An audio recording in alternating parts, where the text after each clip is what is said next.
ஆண்டவரும் இரட்சகருமாக இயேசு கிறிஸ்துவின் இனிய நாமத்தில் உங்கள் யாவருக்கும் அன்பின் வாழ்த்துக்களை தெரிவித்துக் கொள்கிறேன். அருமையான தேவ பிள்ளைகளே, புதிய நாள் புதிய நம்பிக்கை தின தியானத்தின் மூலமாய் இந்த நாளில் கூட உங்களை சந்திப்பில் நான் மிகுந்த மகிழ்ச்சி அடைகிறேன். அல்லேலூயா.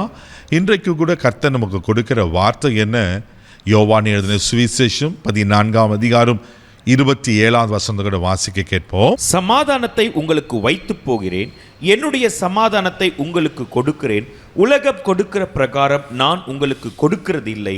உங்கள் இருதயம் கலங்காமலும் பயப்படாமலும் இருப்பதாக. அல்லேலூயா. இன்னைக்கு கர்த்தர் கொடுக்கிற வார்த்தை என்ன? உங்கள் இருதயம் கலங்காமலும் பயப்படாமல் இருப்பதாக. வசனம் அழகாக சொல்லப்பட்டிருக்கு. சமாதானத்தை உங்களுக்கு வைத்து போகிறேன். ஆண்டவர் நமக்கு சமாதான பிரபுவா இருக்கும்போது நாம் ஏன் பயப்படணும்? யோசித்து பாருங்க. இந்த உலகத்துக்கு ஏன் இயேசு பிறந்தாரு? நம்மளை ரட்சிக்க. அவர் பிறந்த போது தூதர்கள் சொன்னப்பட வாழ்த்துதல் என்ன? உன்னதத்தில் இருக்கிற தேவனுக்கு மகிமையும் பூமியிலே சமாதானம். ஆமென். தேவப்பிள்ளை, இந்த பூமியில அப்படின்னா உங்களுக்கு என்னோக்க சமாதானத்தை கொடுக்க தானே உலகத்துக்கு வந்தார்.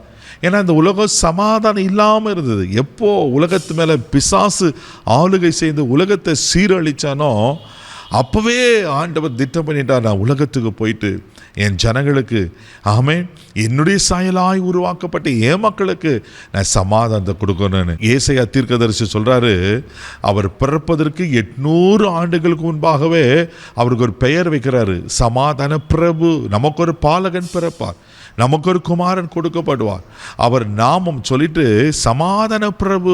அல்லேலூயா. அவர் பிறப்பதற்கு 800 ஆண்டுகளுக்கு முன்பாகவே ஏசாயா 9:6 வாசிக்கிறோம் அல்லவா? தேவப்பிள்ளையில் பயப்படாதீங்க, சமாதானத்தை உங்களுக்கு வைத்து போகிறேன், என்னுடைய சமாதானத்தையும் உங்களுக்கு கொடுக்குறேன். இது ஒரு ஃபேக்கான பீஸ் கிடையாது, ஒரு மாயமற்ற சமாதானம் இல்லை, ஒரு பொய்யான சமாதானம் அல்ல. அப்படியே கொஞ்ச நேரம் இருந்துட்டு மறைந்து போகிற ஒரு நிரந்தரம் இல்லாத சமாதானம் இல்லை.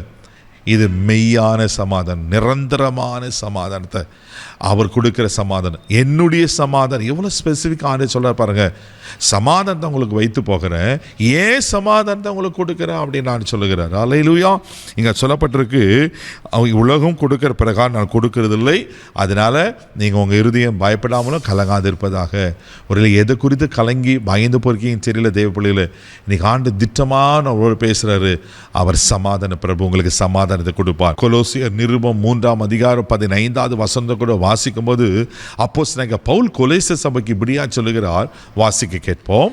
தேவ சமாதானம் உங்கள் இருதயங்களில் ஆழக்கடவது, இதற்கென்றே நீங்கள் ஒரே சரீரமாக அழைக்கப்பட்டீர்கள், நன்றி அறிதல் உள்ளவருமாயிருங்கள். பாருங்க, தேவ சமாதானம் இருதயங்களை ஆழக்கடவது, இதுக்காகத்தான் நீங்கள் அழைக்கப்பட்டிருக்கிறோம். இன்னைக்கு உலகம் எதை தேடிக்கொண்டிருக்கு?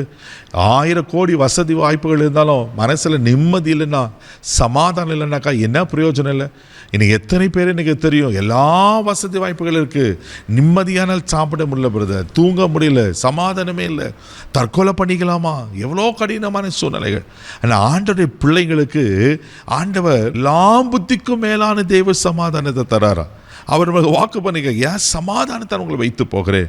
சங்கீதத்தின் புஸ்தகம் 29ஆம் சங்கீதம் 11ஆம் வசனம் கூட வாசிக்கும் போது இப்படியா சொல்லப்பட்டிருக்கு. வாசிக்க கேட்போம். கர்த்தர் தமது ஜனத்திற்கு பலன் கொடுப்பார், கர்த்தர் தமது ஜனத்திற்கு சமாதானம் அருளி அவர்களை ஆசீர்வதிப்பார். கர்த்தர் தமது ஜனத்துக்கு சமாதானம் அருளி அவளை ஆசீர்வதிப்பார். இன்னைக்கு உங்களுக்கு சொல்றாரு, நான் உனக்கு சமாதானம் அருளி உங்களை ஆசீர்வதிக்க போறேன், பயப்படாதீங்க, கலங்காதீங்க. கண்களை மூடி நம்ம ஜெபிக்கலாம். அன்பு தகப்பனே, சமாதான பிரபுவே உமக்கு நன்றி சொல்லுகிறோம். இயேசுவின் நாமத்தினால யாருக்கெல்லாம் இந்த சமாதானம் இல்லாமல் சமாதான குலைச்சலினால அன்றே பயந்து போய் கலங்கி போயிருப்பாங்கண்ணா, இயேசுவின் நாமத்தில் இந்த நாள் சமாதானத்தின் நாள் என்று நான் டிக்ளேர் பண்ணுறேன்ப்பா. அன்று உங்கள் மெய்யான சமாதானம், உலகம் கொடுக்குற பிரகாரம் இல்லாண்டவர பொய்யான சமாதானம் இல்லை, உங்கள் மெய்யான சமாதானத்தை இயேசுவின் நாமத்தில் இந்த நாளில் இவங்க மேலே நான் கட்டவிழ்க்கிறேன். இந்த நாள் சமாதானத்தின் நாள் என்று சொல்லி இதில் ஆசீர்வதிக்கிறேன்ப்பா. கிருபை ஒப்பு கொடுக்கணும், மகிமை உமக்கு செலுத்துக்கிறோம். இந்த நாள் முழுவதும் உங்கள் சமாதானத்தால் நிரப்பி காத்துக்கொள்ளும். இயேசுவின் மூலம் ஜெபம் கேளும் பிதாவே, ஆமென். சமாதான பிரபு உங்களுக்கு முன்னாடி போகிறார், தைரியமாக போங்க. God bless you.